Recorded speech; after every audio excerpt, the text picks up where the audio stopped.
I'm David Thornburg, President and CEO of the Committee of 70, Philadelphia's longstanding advocate for better politics and better government. We have a primary election coming up May 21st. Lots of candidates running for office, from mayor, city council, city commissioner, just about everything here in Philadelphia. So it's an important election. There are a lot of candidates.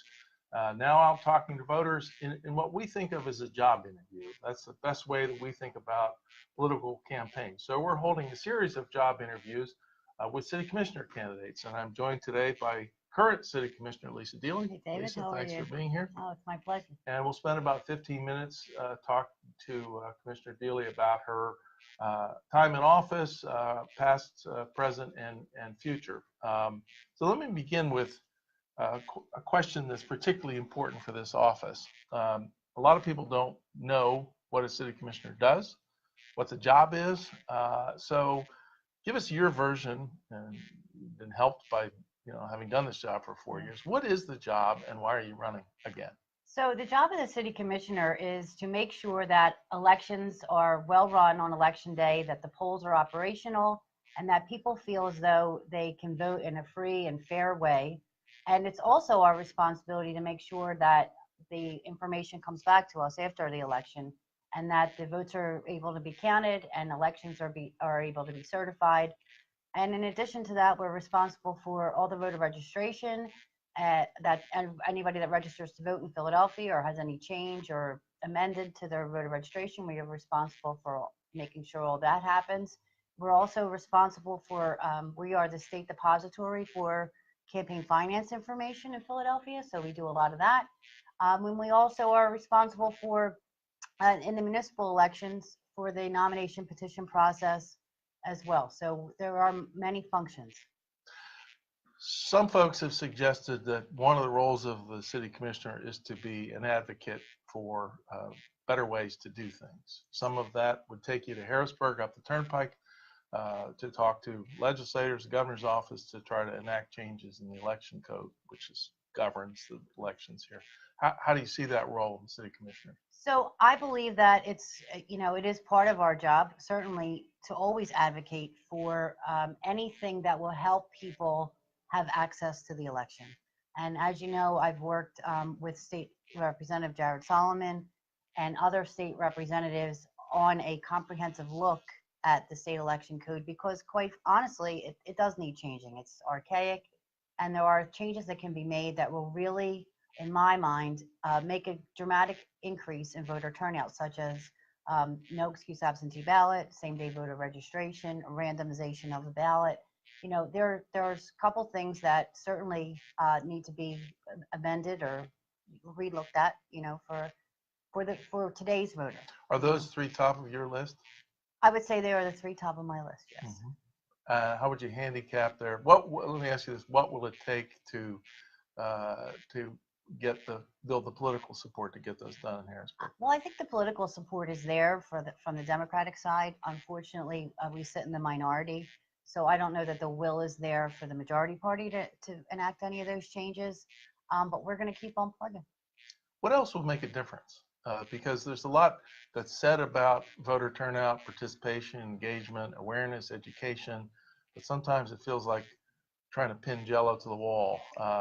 It's a little elusive as to what the to-do list actually ought to be. It does indeed seem like it's elusive. The candidates and campaigns spend millions of dollars in the weeks prior to election trying to enlighten people and let them know there's an election happening.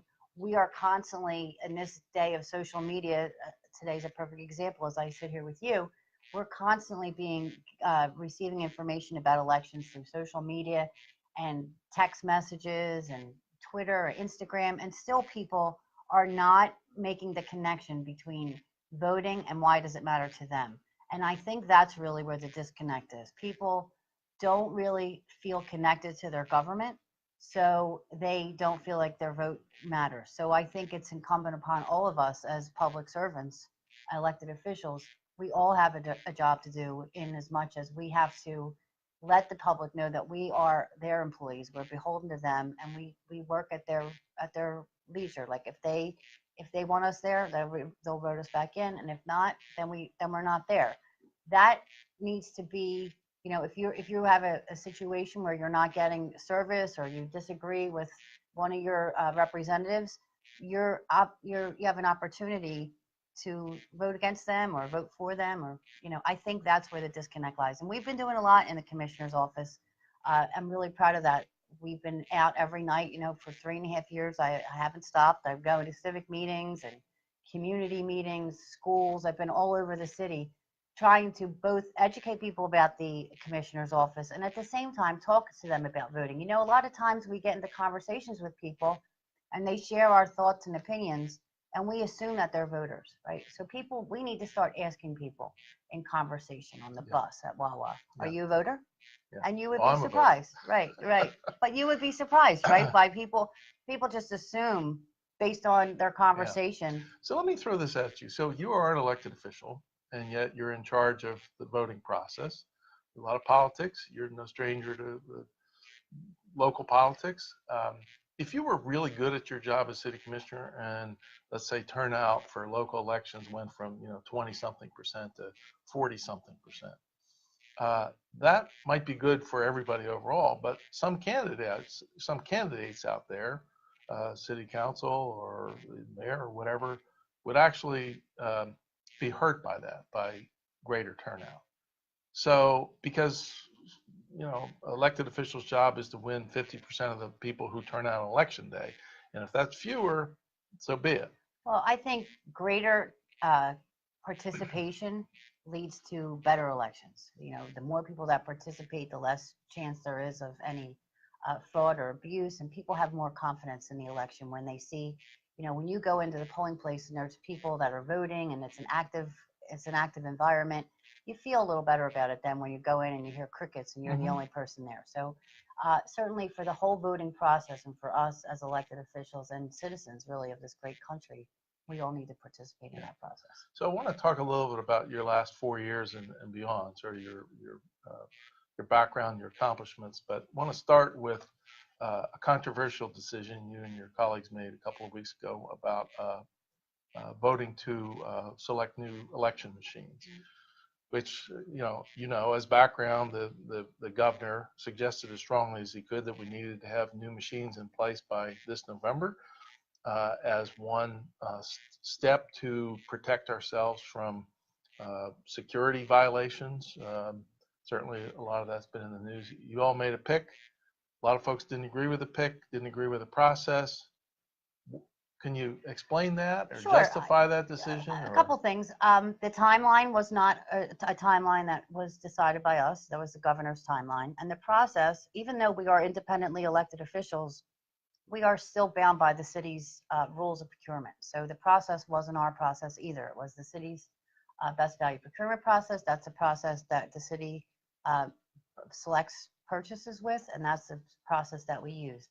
With regard to the selection, I believe that I made the best choice for all of Philadelphia's voters, especially voters with disabilities, because I believe that separate is not equal. And if there was an opportunity for everybody to be able to vote on the same system, I really wanted to make sure that that opportunity was the disability advocacy community with you on that? Yes, the disability advocacy community was, pretty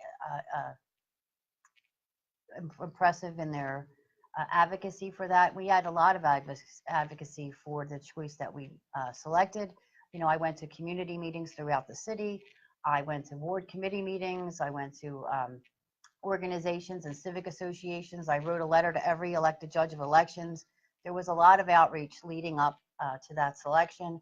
And plus we had the 2 public comment sessions where, there was a small group of people that came to those meetings and they expressed their desired choice. Unfortunately, I didn't feel that that was the best choice for all of Philadelphians, but I look forward to, having this new equipment come. And I really do believe that it's an opportunity to really transform elections in Philadelphia. The equipment that we chose will allow for ballot randomization, and it will allow for same-day voter registration. Should those changes ever come through the state legislature, Philadelphia will be able to enact them, day one, because we have the equipment to do so. Voting? We would be able to do that as well, given the legislative authority. the software that we have will enable us to make all those changes, and we'll even be able to build out language access Okay. as a need arises. And some folks have suggested we pick the most expensive, expensive option, and criticize us for all of that. These are, this is sort of delicate electronic equipment that we've got to build special storage facilities for. No apologies. I know I read that we have to build no apologies, because that's just not Okay. true. The market So has as of now, as far as you're concerned, we're on track. we We're are going to have on machines track. in place for November 19th. We are on track to have machines in place for November 2019, and we'll be looking to partner with the Committee of 70 to get that information out, because we have a lot of work ahead of us. We have to train our staff, our poll workers, and the public. Leading up to November, we're going to do pretty extensive training, and then after November, we're going to continue to train, because you and I both know the people that vote in November, more people will vote in the April presidential primary. So we want to make sure that everybody in Philadelphia knows before April that there's a new way of voting in Philadelphia. Okay. Let's look back to other aspects of your last 4 years. You served one term. You've done other things before that. What are 2 or 3 accomplishments that you're most proud of, that you think voters ought to know, that would give them confidence that you can do this job well? Well, a couple things. So my first elected position was judge of elections when I was 18, and I know firsthand the importance of our neighbors that work our polls for us. We couldn't get elections off the ground without our neighbors, who are pretty much volunteers. So one of my first efforts was to get a raise for the poll workers, which they received their first raise. It's $20 in over 20 years. It took 20 years to get $20, but I believe that my relationships and my advocacy for that, really made it happen, and I'm proud of that. I'm also proud to say that we have a great relationship with the prison system, and the prison commissioner.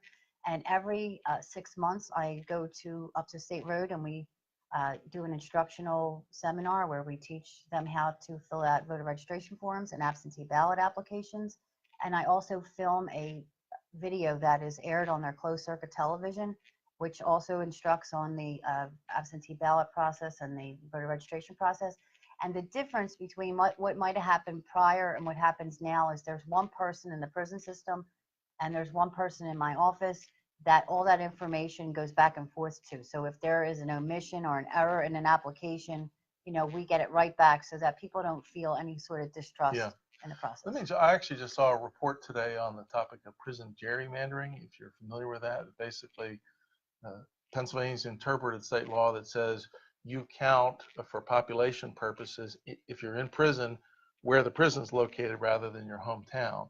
And this report came out of Villanova, said that if we reverse that, if we counted Philadelphians as residents of Philadelphia rather than the prison, Philadelphia would pick up, I think, 3 state house seats. So is that an issue?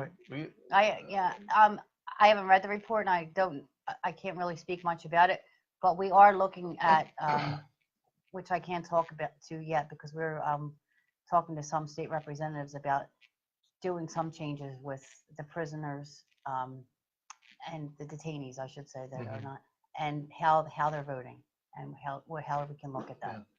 Yeah. Let me fast forward. Let's pretend it's April 2023 rather than April 1919. Let's assume you get reelected. You've served another 4 years.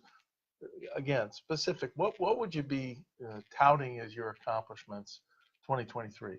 Well, right now we're working with the Board of Ethics on getting an okay to put up an election guide on our website, which if we can get that done, I would think that would be a great accomplishment. We should be an office that is providing that information to all the residents and the voters of Philadelphia. Right now, our first stab at it, we were told we couldn't do it because it violates the city's political activity regulation, but I don't see it like that, and we're to see if there's a way to finesse that, so we're not doing that, because certainly we don't want to, but we want to be able to provide information to voters where they should be getting it, like who's running, what they're running for. Another thing that I'm going to be proud of is the transformative way Philadelphia's vote. There's been a lot of talk about the voting machines, but I really think what's going to really transform the way Philadelphia votes is the electronic poll book. It's going to do a lot to take away logjam at the table and the Mhm. confusion and all the unknowns. So I think that the electronic poll book is going to be a great addition to the way Philadelphia votes. And that again, because that's tied in with the procurement of the machines, that should be in place Yes, sir. November 19th. Yes. So this general election. Yes. Okay. Yeah, and that, you know yourself when you go into the polling place and there's a problem finding the name in the book, what it can create, and then people have I could tell you distrust. my own horror stories, Yes. but I'm sure everyone Yes. has horror stories. And then it creates like a distrust in the system, and I really think the electronic poll book will be transformative. A simple question, then we got to wrap up. How well would you support the commissioners putting out like a really good report a month afterwards, say a month after an election, that answers the question, how'd we do? Yeah, I mean, looking at wait times or processing of absentee ballots, a lot of other jurisdictions do yes, that. we've been looking at other jurisdictions and what their copy looks like. I know DC has a good one, or they do, and Montgomery County does something similar. We're looking at that and seeing if it's something that if we can get it done, it's definitely something that we're going to look forward to doing. Okay. We're going to wrap. Lisa, Deeley, thanks for joining Thanks, us. David. Again, the election coming up, primary election May 21st. Hope this was useful. Make a plan to vote. Encourage your friends, family, neighbors, relatives, your dog, well, except for your dog, everybody voting on May 21st. If you want to learn more about candidates and issues and so forth, take a look at our world-class voters guide at c70.org. You can also download the We Vote app from the App Store, wherever you get your apps, and that'll give you in the palm of your hand everything you need to get out and vote on May 21st. And we'll see you at the polls. There we go.